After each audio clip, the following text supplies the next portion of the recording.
and lightning talks. You can check out the wiki for this. Let's go ahead and jump in with our first talk. This is Community Fabrication, 4 years later, Pharmacon.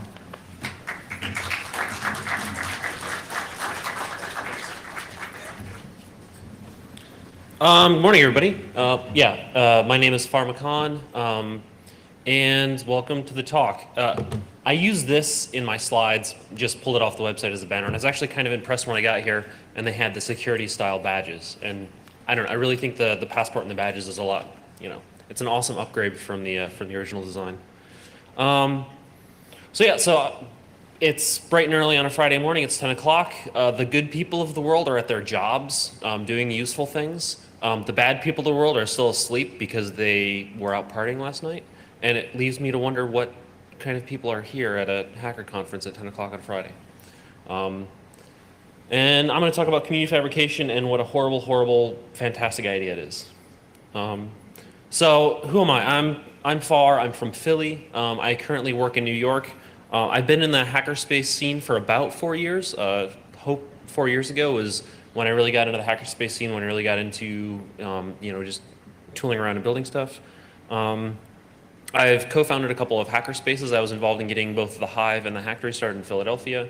I've traveled around and I've given talks at various schools and universities and nonprofits about how to start a hackerspace, what the hacker scene is, why it kind of has to be gray hat. You can't really say, oh, we're going to let these people play with any technology they want, and then say, oh, no, only these technologies are allowed. And that you can't go out and say, oh, we want people to invent new and cool stuff, but it has to make money next year. Really trying to get them to understand that research, education, breaking things, tearing things apart doesn't always have an immediate return. Sometimes it takes some time to mess around with. And I think that ties in with how 3D printing and manufacturing and DIY creation goes. I've been involved in a couple other nonprofits, stuff like that. So, that's all what I do for fun. For my day job, I am actually the nerd herder at MakerBot Industries. That means I sit around and I watch really awesome developers around me build cool stuff, and I try to keep everybody out of their way. I try to keep, management from getting in their way. I try to keep other companies from getting in their way. I try to keep annoying details down to a minimum so they can sit there and build the coolest stuff possible.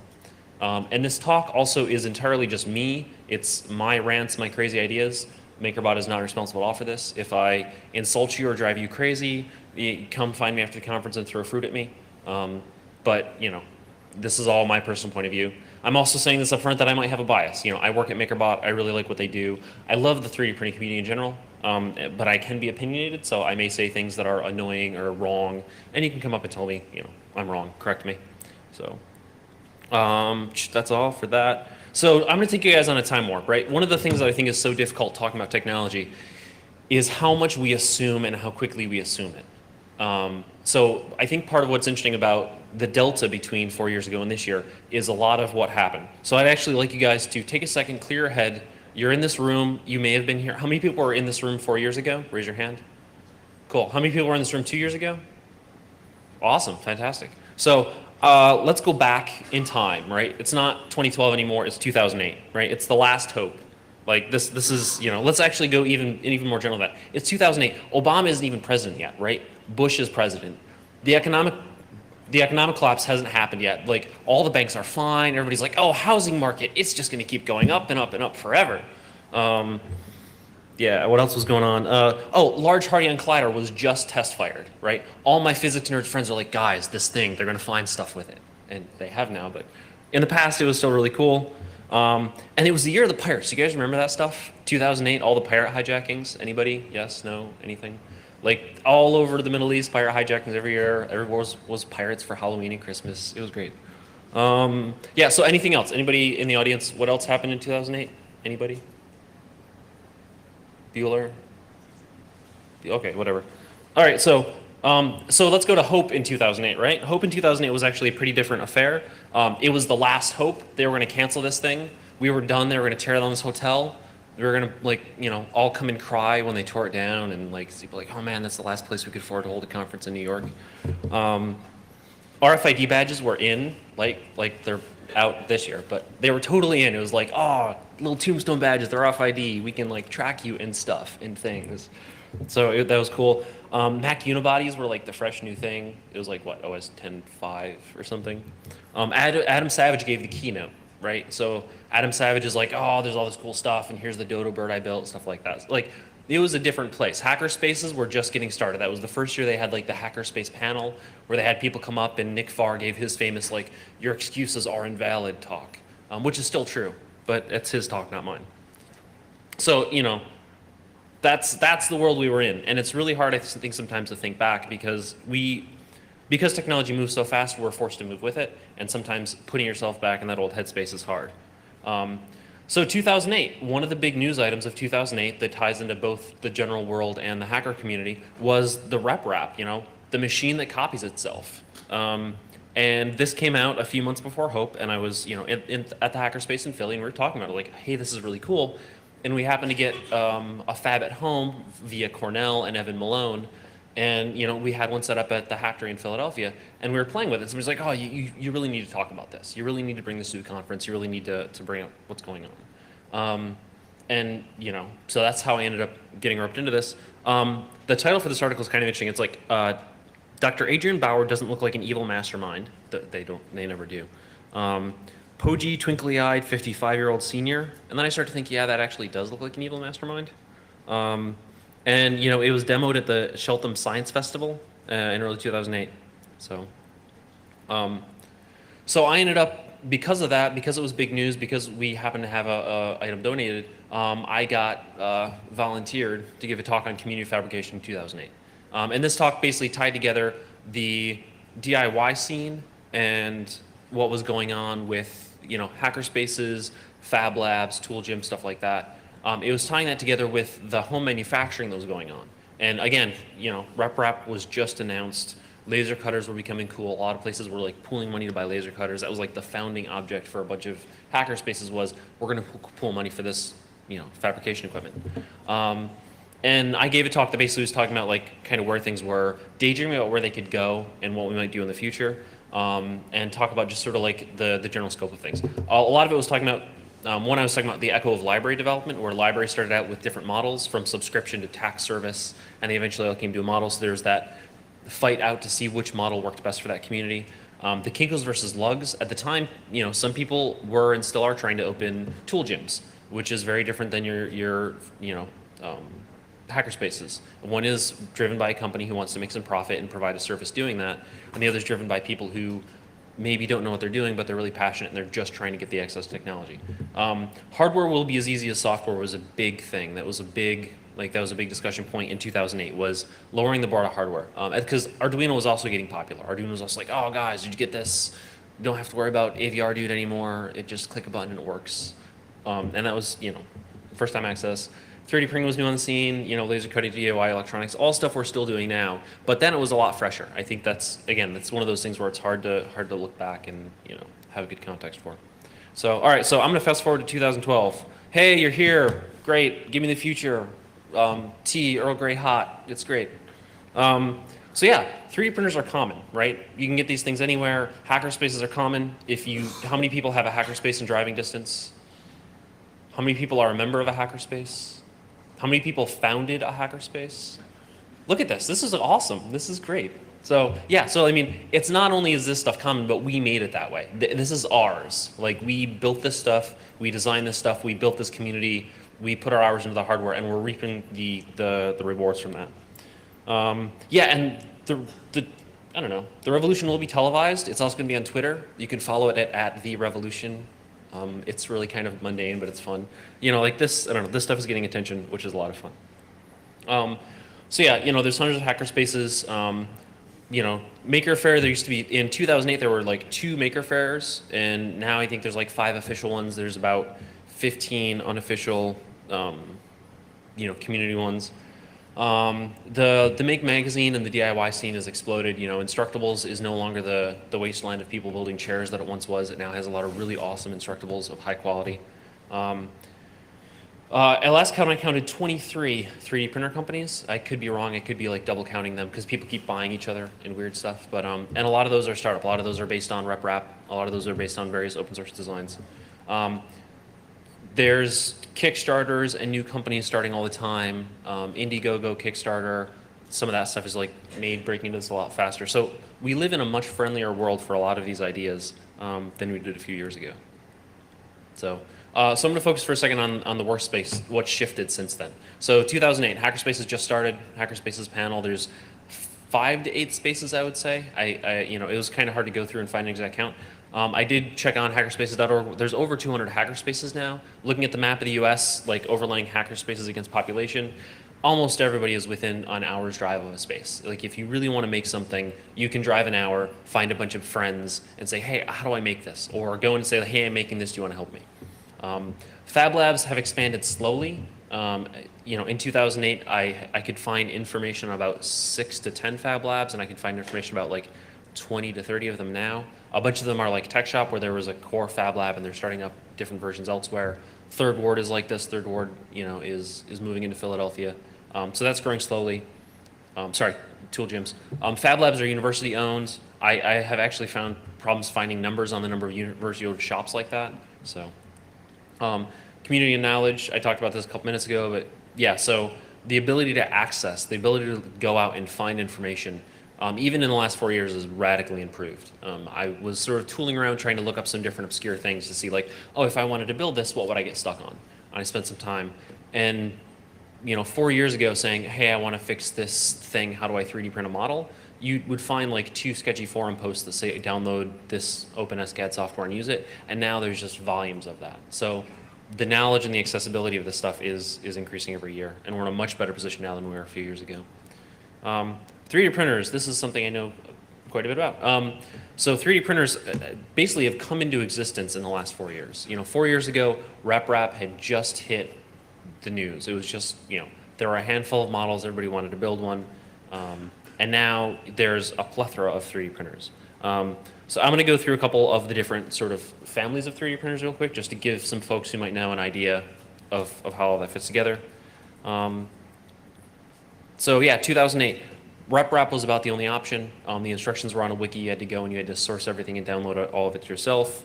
And the model at that point was the RepRap Darwin, and it was, had the cross struts. It was actually kind of a pain to build. A lot of the pieces were a bit specialized, and getting them made right was pretty tough. Getting it assembled was pretty tough. In 2009, MakerBot had the Cupcake CNC released, and RepRap Mendel also came out. In both cases, they were an improvement in assembly, an improvement in functionality. A lot of the extruder heads started to change and become a lot more reliable. A lot of them still had like little tiny tweak knobs that you had to tweak. We don't do that anymore. We're so much cooler now. So 2010 Thingamatic came out, and same thing, 2010 Huxley came out. Again, both lowered the bar, both improved how things are. Huxley has, become a pretty popular platform. 2012 MakerBot Replicators released, and also the PrinterBot was released this year. And this is actually interesting because you see the industry going in a few different directions and the field of models diversifying, because it used to be Cupcake CNC, RepRap, all these things had reasonably similar build sizes, all of them had reasonably similar features, and they were kind of like spreading out a little bit from that core design and evolving. And now that tree of evolution has grown a lot, and you have PrinterBot over here, really tiny, you have Replicator over here, whose goal is the high reliability, and there's all sorts of awesome things everywhere in between. Also some of the big companies are starting to push into this market. This year saw the release of the Mojo and the Cube, and I'll talk a little bit about those later, but these are coming out of the traditional 3D printer companies that have the original patents from the 70s and 80s, and who sat on them like a giant egg of money, giant money egg, and they just were like, hey, I'm just gonna sit on this money egg. And now that there's smaller 3D printers sprinting out around them, they're looking back and trying to get into the market that they see. No, I'm so lost. Cool. And there's a new one, a new warrior has entered the ring. DLP projectors this year. A few years ago, since actually like 2009, I'd seen people talking about, oh, you can use a projector and resin and it's really cool and there's commercial things that do it. And this year, it's become a thing. There's several Kickstarters for it, and it looks like this may be one of the new technologies that in 4 years, I'm like, hey guys, remember when DLP, we were just daydreaming about it? The Segway, the B9 Creator are both on Kickstarter now, and this is basically a projector where you have a soft resin, and you're shining light into it, and the resin hardens in the light. and so you can build an object that way.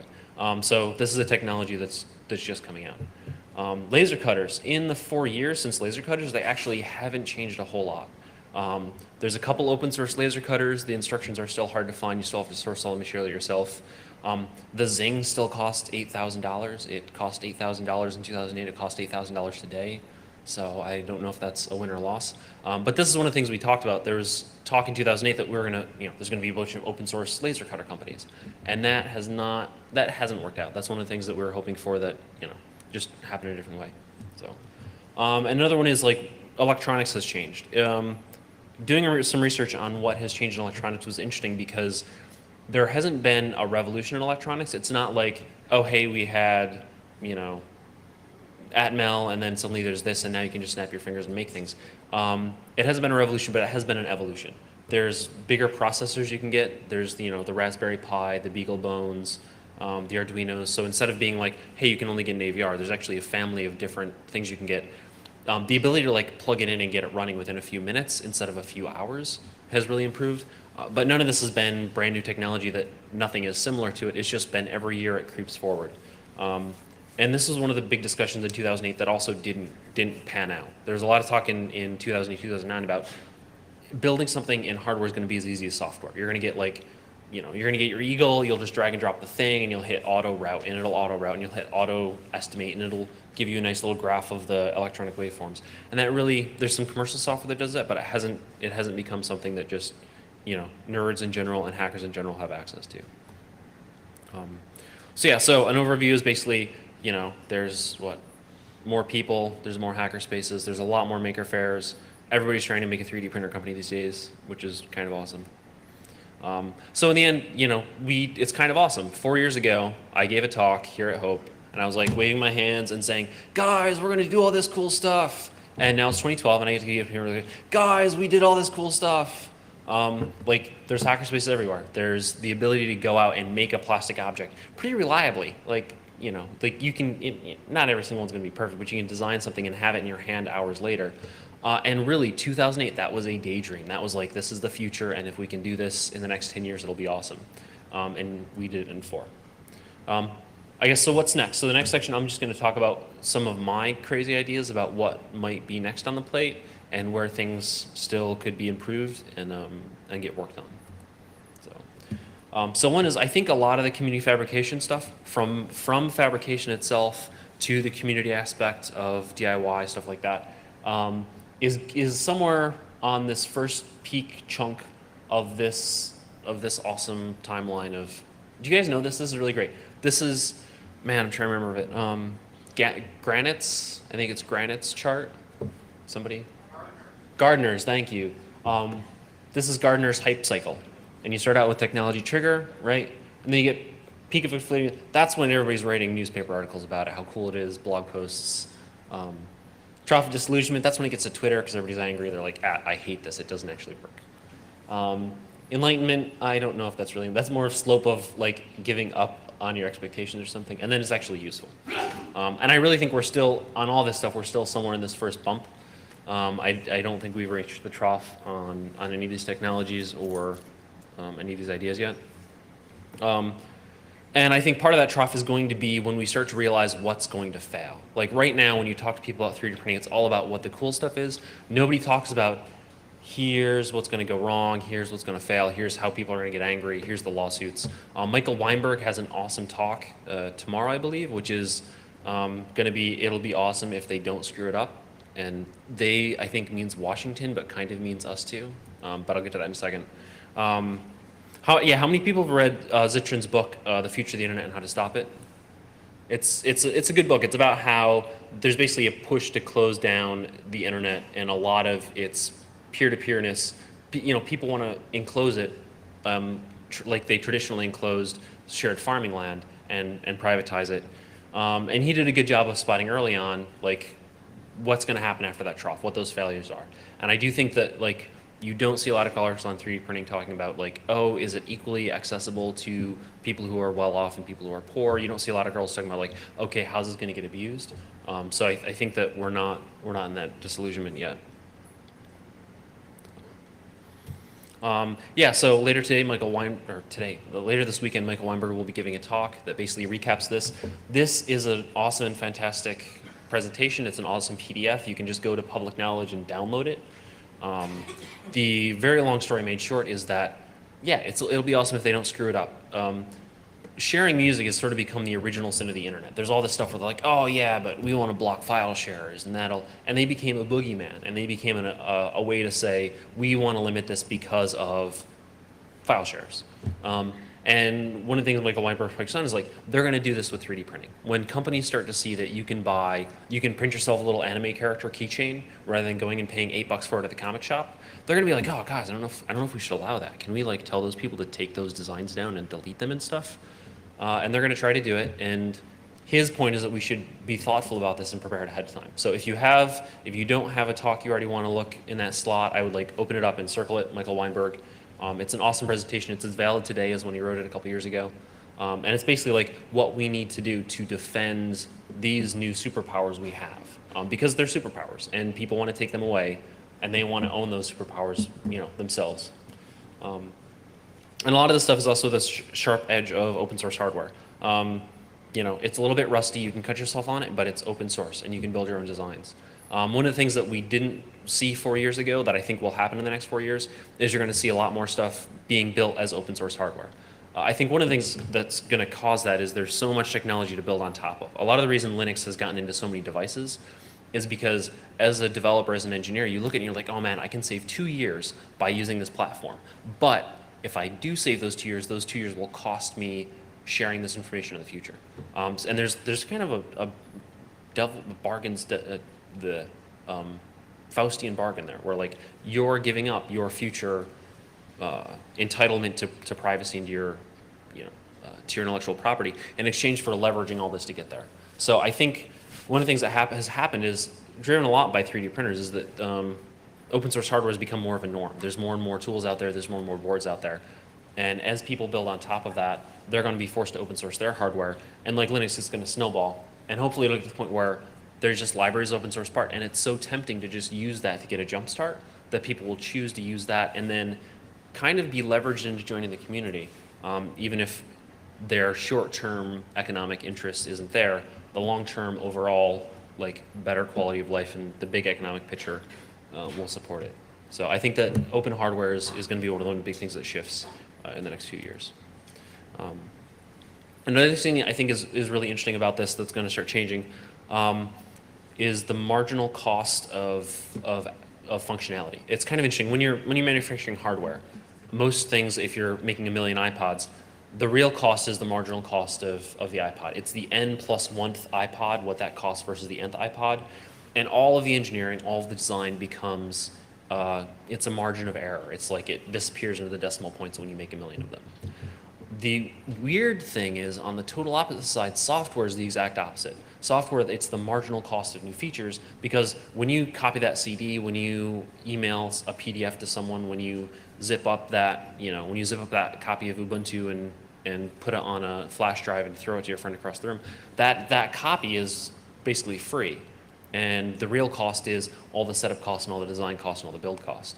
So I think there may be a really interesting cost curve that comes out of the DIY manufacturing, where it's not going to be totally free because the designs aren't free, but it's going to be cheap because you're leveraging all that designs. You can use all this open content.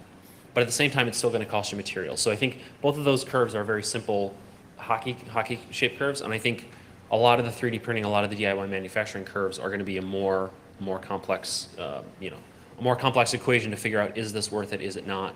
Are we going to make money on hardware? Are we going to make money on software? Are we just not going to make any money at all? I think those are going to be some interesting questions. And right now, another one is software is the sweet spot. A lot of the software for all of this DIY fabrication stuff, a lot of the software for managing groups, a lot of the software for having a community space, for managing inventory, managing dues, stuff like that, all this is horrible. So I think another thing is basically it's really interesting. Software is supposedly really easy to make. I don't believe that. And there's all these problems that are basically really good software problems. Managing a community group, managing inventory, managing shared supplies, nothing really does this well. I've looked at commercial software, I've looked at open source software, there's a lot of solutions. all of them are really janky and hokey. And then to go to the fabrication side, same thing on the fabrication side. If you open up your average CNC milling program and you like want to understand what it's actually doing or what it's milling or make a guess at how successful it will be, it's actually pretty tough. Like you have to read through the G-code lines, you have to really know the machine inside and out to trust it. 3D printers are a little bit better, but they're nearly as bad. The 3D printing software out there is, you know, and I work on it, I feel no shame in saying this, it's a bit hokey, it's a bit glued together. And there's a lot of work to improve that, and I think that as we talk about fabrication and accessibility, that accessibility of user interface, that accessibility of I do this and I can assume what the machine's gonna do or I can assume how it works, I think there's gonna be huge wins there. And I think that's one of the things that a lot of people are like working on right now, furiously to try to improve it. So I guess that's a little bit of overview of where I think things kind of are and where they're going in the next few years. And this next section is just crazy ideas and rants and BS. One of them is seed versus feed. I think a lot of this stuff gets very interesting because it's getting back to that empowering the community. Again, how many people read Diamond Age? Raise your hand.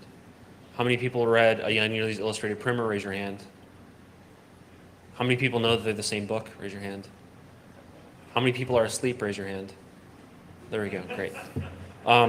So one of the big talks they talk about this is the seed versus the feed. The New Atlanteans have the feed. They pull all the molecules in and they control how that's converted into the basic elements, and then you buy the compilers and decompilers. And that was a control technology where it's centrally held. And the seed technology is, okay, here's a seed and it builds what you need on site. And I think there's some interesting talk about where these things intersect. A lot of the people I think saw the internet as a giant seed technology. This is a peer-to-peer technology. And I think to a certain extent, it hasn't lived up to those expectations. I think the internet has really become another massive feeding technology where a few websites get the most visits. You really aren't a peer, you really are a client. 90% of people here, if you look at how you use the information, you look at how you use the internet, you're not serving stuff, you're consuming stuff.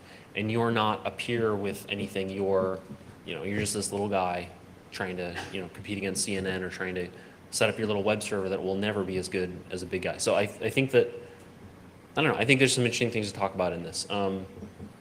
Having this home manufacturing, getting laser cutters, 3D printers and things into people's houses, I think will push towards that seed technology. It will push towards, hey, I can build this myself. And I think we may have gotten lucky as a civilization that the people that invented this were open source nuts rather than people who wanted to control stuff. I think that if 4 years ago, the RepRap project was like, upstate Anon college's commercial 3D startup, I think it would be a much different ecosystem today. And I think we're really lucky that a lot of the people are initially into RepRap and initially into 3D printing and stuff were that big on open source. Another thing that's interesting is invention velocity, right? We talk about the rate of change increases every year. And every year there's more tools, there's more source code, there's more example boards, there's more brains to pick in all of these topics. So one of the things is like we are increasing the rate of velocity. Like, 3D printing companies almost always are building their test models on 3D printers. It's kind of cool. You build the thing that builds the next thing. Software design companies are using the faster CPUs, design even faster CPUs. It all leverages itself. One of the interesting things about this is that then, because of that, patents become a bigger and bigger delay. If you're talking about like the McCormick Reaper and you patent that design and you get it for 20 years, that's not driving the next level of design. But if you patent a nifty new 3D printing technique and you have that for 20 years, that really slows down your ability to do the next design and the next design on top of that. Like you're accumulating your delays by having that delay at the first level. Your N+1, N+2 levels all get slowed down. Another interesting thing I think is, I think that a lot of the 3D printing community and a lot of the 3D printing ecosystem is actually really robust, and I think the sign of that is all of the variation and all of the big competition getting interested and all the small innovations happening. It's kind of tough sometimes to talk about a movement as a whole being a part of it, because if I put on my, I'm into open source, I'm into 3D printing hat, and I look at 8 million competitors and I look at, 23 startups doing 3D printing, that's really awesome. That's competition, that's variation, that's selection. Like that's, you know, that's evolution in action on a business scale. On the other hand, if I put on my like, you know, software hat, hey, I work at a 3D printing company and I build stuff, it actually is kind of scary because suddenly it's less guaranteed. And there's this interesting balance between, you know, markets like competition. A player in a market hates it. They don't want that. So I think as a market, as a whole big thing, I think that there's actually a really good sign that Cube and Mojo and all these different variations that are based on like the RepRap designs are out there because I think it's going to drive innovation forward. If you don't know, the quick shot here is that is Bot Mills Bot. They were recently purchased by 3D Systems. 3D Systems is buying everything they can. It's kind of amazing. Every couple weeks there's something like, hey, 3D Systems bought Nifty Startup X. And you know, that's their way of doing it. The Mojo is one of the commercial desktop 3D printers that came out earlier this year. They're trying to get into the desktop grade market. And that's really kind of more for a professional design agency. In the other corner is the Cube. The Cube is another, that's another 3D printer company that comes with a cartridge. And then the Buildatron is based on Alpha One Labs, I think, based on Alpha One Labs. And the other one's Bot Mills. The interesting thing is the top two really come out of the RepRap community. They just use the standard plastic. You can just, you know, do whatever you want with them. You can take them apart. Designs are online.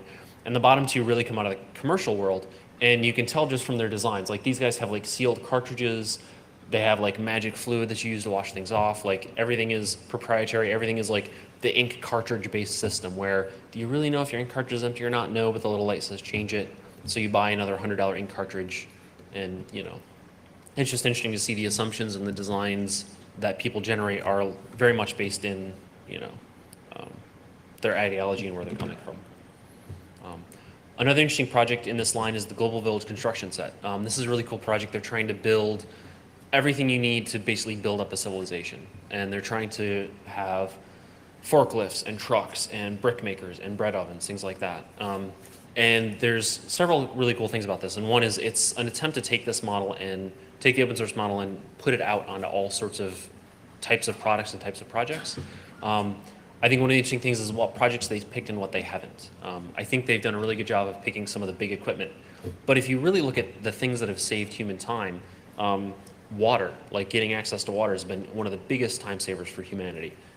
And washing clothes and doing some, you know, some maintenance tasks around the house have been a really big time saver. So if you're really looking at a Global Village construction set, you know, they're looking at like, oh, here's how you build a building, and there's not so much of like, oh, here's how you wash clothes, here's how you keep water.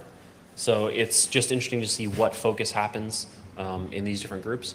And I think that, I don't think that this is going to grow and adopt the same way that the new technology is done. I think that there's enough commercial companies and enough competition, enough people being pretty efficient at building these things, even if they're making a lot of profit at it, that it's going to be hard to break in and say, oh, we're going to do an open source version. Like nobody is pushing out for an open source refrigerator, which I really want because I can't get my refrigerator to get the temperatures I want. I'm like, where's the firmware, right? I want to make this 10 degrees and I can't. I can only go to 6.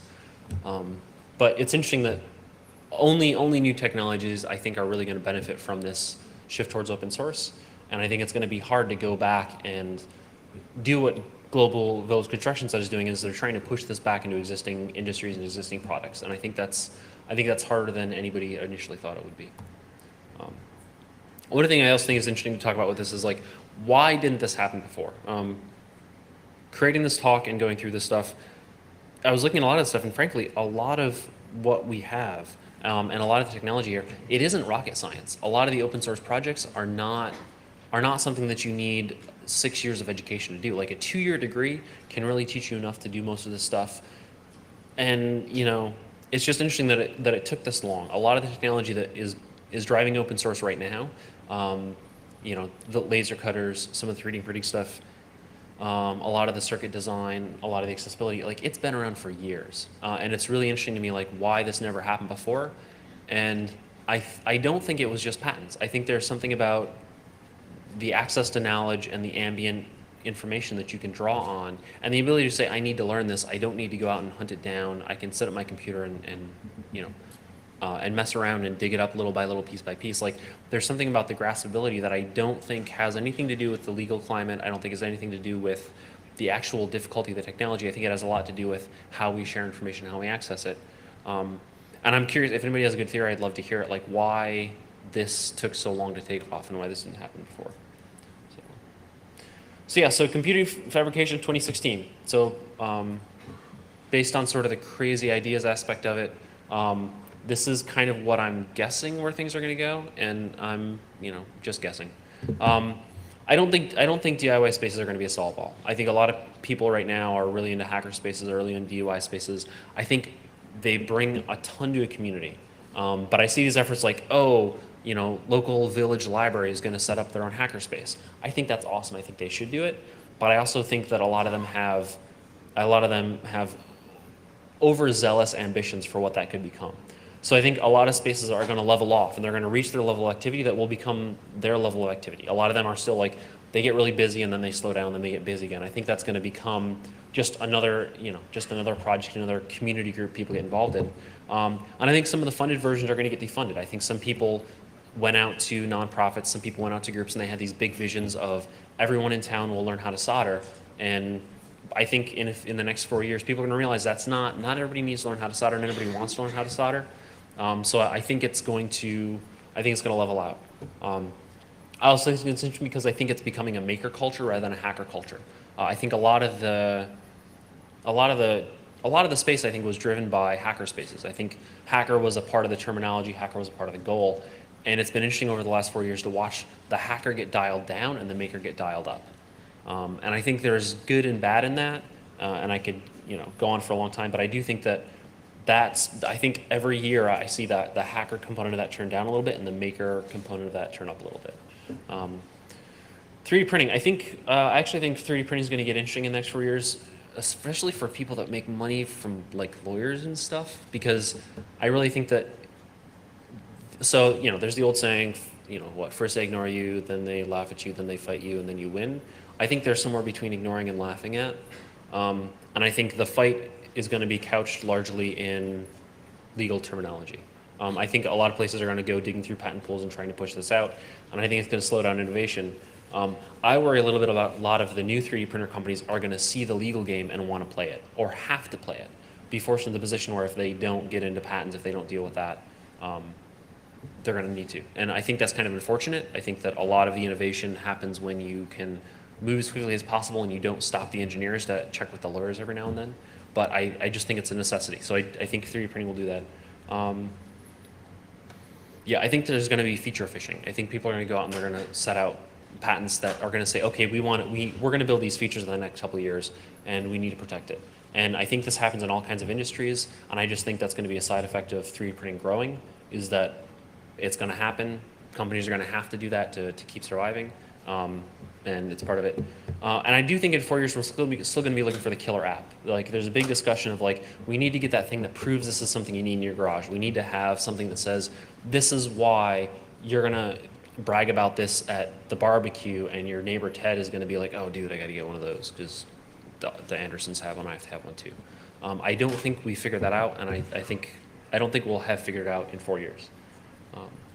I do think that the open source and open hardware mindset from hacker spaces and things, I think that's continuing to spread, and I don't know, I think it's going to be a lot like Linux. I think there's going to be a lot of community support. I think there's going to be a few successful companies that are doing this, and I think it's going to be this really interesting mix of culture that is a broad culture with a lot of variance, and then a couple high points of of sort of key or sort of notable high points. I think maker culture is also going to continue to bloom. I think the general DIY hands-on, it's not exploding like it did 2 or 3 years ago, but I do think it's going to keep growing. And again, a lot like Linux, I think it's going to be a very community-driven culture. I think that the number of conventions, the number of events like Hope, Maker Faire, Tour Camp, Tour Camp alone, like a lot of these things, they came into existence in the last few years, and I think we're going to see more of those showing up. And I think it's just going to be a slow growth of more accessibility for how to do things. And I think electronics will still be hard. I think that we haven't found that magic auto route button that just makes it easy to make a 555 timer work without memorizing things and looking up V equals IR and doing all that. And I think it will still be hard. I think there are people working on it very hard, but I think that there's a lot to automate to make that easy and understandable. And so that's my guess at where we might be in another two hopes if the Hotel Pennsylvania is still standing. If they tear it down, then I'll be on the sidewalk in 4 years. You can come out. I'll have a little change bucket. I'll have my slides on big postcards. It'll be great. Okay, so that's all for me. I had a larger time slot than I initially thought, so that leaves us plenty of time for question and answers, for rants, for better ideas, and for just general feedback. So, okay, awesome.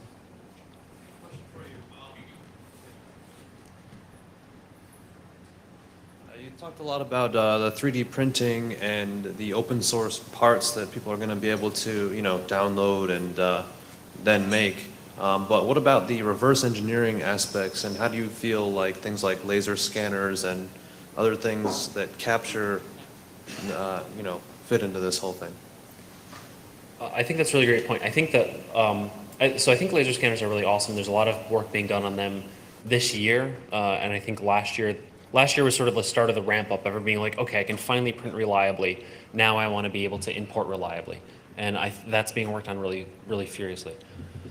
I think that's, I don't know. I think it's interesting. I don't think laser scanners are prepped to have the same very open source trajectory that 3D printing has done, but I do think they're prepped to have like an open source component. I think if you look out there right now, I can think about like 7 or 8 laser scanning projects, and only like 3 are open source driven. Most of the rest are commercial driven. Some driven by, I'm going to sell you a license. Some driven by like, oh, here's a 99-cent app. And a lot of them are driven by hardware. They have like kind of built in the 90s overly complex hardware, and they've been selling it for $15,000 in the 90s, and they're going to keep trying to sell it for $15,000 until it goes out. I also think that scanning is I don't know. That's a good question. I think scanning is going to be hard for a few more years. I think somebody will figure it out, but I think for now, scanning is cool, but I think to get a really reliable model still takes some manual management, and I think that's going to turn a lot of people off. So I think the idea of like a replicator where a home user can like scan something and make a backup copy of it, or like, oh dude, I broke my oven. I'm going to put it here, I'm going to scan it, and then I'll just cut and paste it together and it'll print. I think that's going to be more than 4 years away. But if I'm wrong, it would be awesome to be wrong on that one. 3 times you mentioned or twice you mentioned concerns with patent, copyright, or trademark disputes impeding people trying to make shit. Has that actually happened, or is this just a hypothetical concern? I've heard many cases of people in the open source 3D printing community getting letters that politely say, you do realize that these 5 patents belong to us and these 5 things you should be aware of. And I am not aware of any lawsuits, but I'm aware of several like lawyer to lawyer letters that, that say, hey, just be careful, here are our toes, don't step on them. Well, there's a difference between here's our toes and cease and desist. Exactly. Yep. Yeah. And I think one of the things is, luckily our patent system hasn't gone as crazy as maybe our copyright system, or because, a lot of the patents are out of date. A lot of the patents that are protecting things now are like add-on patents. The core technology is now accessible. The core technology is now open for other people to build. And that's the whole thing that allowed RepRap to thrive. So I think a lot of that is, not going to totally stop innovation. I think because the core technology is available, I do think it'll slow things down, because as a developer, man, I can't tell you the number of times where I've had a design, I draw it out on the whiteboard, I'm like, dude, I'm building this and it's going to do this, and then you press this button. And then the legal guys at our stand-up scrum during like Tuesday, and I'm like, oh, I'm building this thing. He's like, oh, email me a copy. So I email him a copy. And the next day he's like, oh, dude, well, you can't press the button once. You can press the button twice, or maybe you can like slide to unlock, but you can't press the button once because somebody has a patent on XYZ happens and then you press a button. And like, it's insane. So then what happens? Instead of building this really clean, cool idea, I sit down and I spend 2 hours like, all right, well, okay, what if I tap to unlock? No, that would be kind of silly. What if I make a nin cat and you have to like watch the nin cat for 30 seconds and then tap? Is that legal? And it just sucks developers' time and innovators' time to play Frogger that way. Like, oh, here comes the lawsuit. Here comes another one, and avoid all those feature details that people have sort of set into their ballot. I have a short, happy rant. I mostly agree with what you were saying about where you think the future of makerspaces and hackerspaces is going, but I hope that you missed one thing. I hope that the hackerspace model can influence education and start to bring in like project-based learning into the formal education system. Yeah, I kind of worry that our education system is, so there's an interesting thing. I was talking to somebody I know in France the other day. Their education system is literally the federal government down. Like, if you have a meeting with the head of France's, according to him, if you have a meeting with the head of France's like Minister of Education, that will set policy for every single school in the country. So I think the U.S. has the advantage in that we do have a lot of federal involvement and big picture, like they kind of don't get the local situation. But I think we have enough local school districts, I think we have enough local control that we can be more flexible. So I don't know, I don't think it's a super happy picture, but I think we have a chance to do that because we still maintain a lot of that local control. And I think there's a lot of people just looking outside the education system. There's a lot of people talking right now about there's sort of the degree bubble where everybody's like, oh, I got to get a 4-year degree to do anything at all. You know, I want to flip fries. I got to get the fry management degree. And I hope in the next 4 years that becomes pretty obvious that like we don't do that. To put on my like MakerBot hat for a second, MakerBot's done something I think is really cool, which is tried to make sure we can bring people on that don't have that degree and then teach them on the job. We have one guy who's an awesome, he got out of high school and he was like, I don't know what I want to do. And we said, come work for us for 2 years. Like, we'll help you figure out the paperwork, come work for us for 2 years. And then when you've worked in engineering for a little while, then go back to college because then you'll really know to do it or not.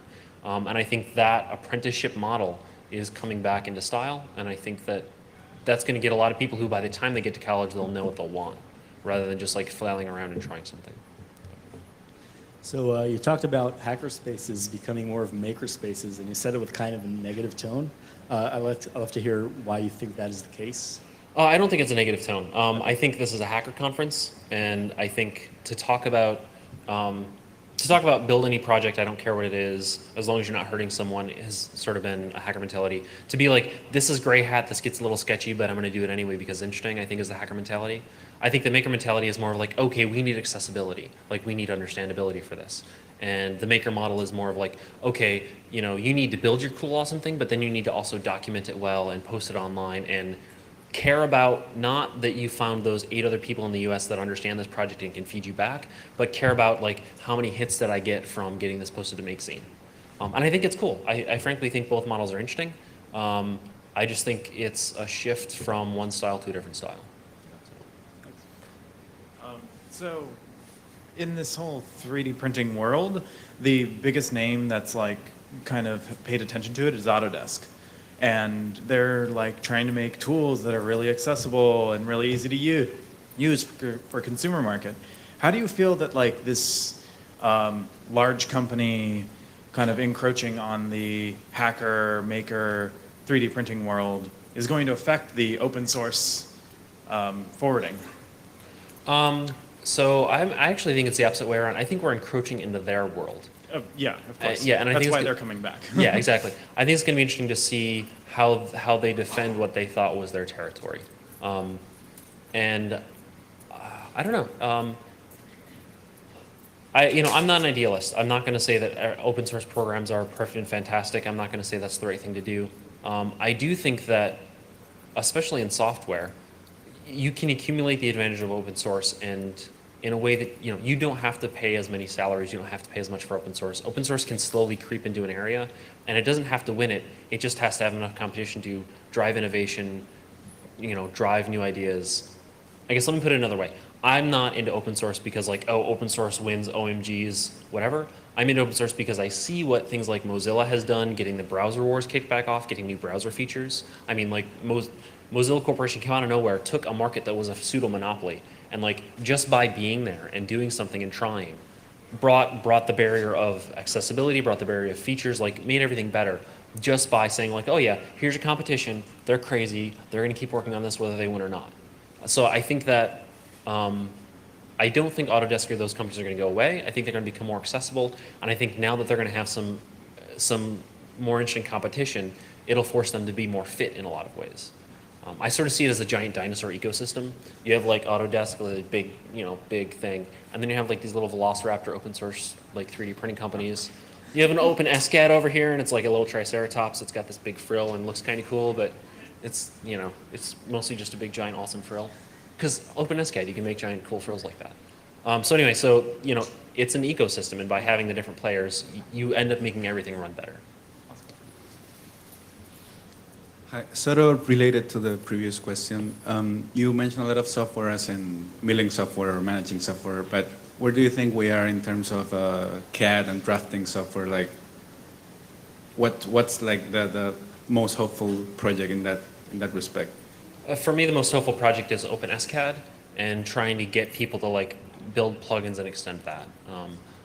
You know, Blender is awesome and Blender does a fantastic job, but they're really more focused on the visual and the, you know, making models for movies and stuff. I think there's a good shot at that. I think OpenSCAD is really good at actually designing that part you want to print and getting it accurate enough that it's really usable.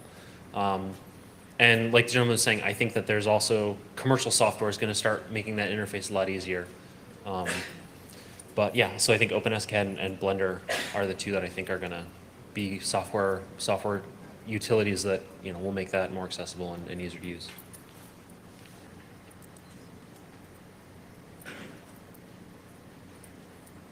I got a rant that hopefully will lead to a question here. I wrote my first Fortran at 17 in 1971 or whatever. Been slinging code ever since. And what the big disappointment to me has been how few tools we build for ourselves. I mean, gee, in 30 or 40 years of software development, we have compilers now and linking loaders. And wow, we've gone all the way to Eclipse and better debuggers and so forth. But it's stalled there. What we end up building are software for other people. I mean, I'm watching people on cell phones, and there's millions and millions of applications, but developers don't build things for other developers. And part of that is because nobody ever made any money in the software world building toolkits. You know, Borland and all's gone. What I think and I think that's why this has taken so long, to answer your question. But I also think that it's a reason it's exploding, because hacker spaces, 3D printers and all, these are tools that people can use to go build things. And there's a need for people to, and a desire to go build things. Keep building tools, Cool, man. not the commercial printers. Yeah, I definitely agree with that. And wow, where did everybody come from? This room was empty when it started. So, yeah, I think that that is a great point, and I think that that's one of the reasons we're going to be able to ramp up. Cool. Anybody else want to go to the mic and tell me anything? Questions? Answers? Cool. All right, I'm going to get out of here. Thanks for putting up with me, standing up here ranting. I have cookies. If anyone wants a cookie, come up and get one. It'll get your blood sugar back up.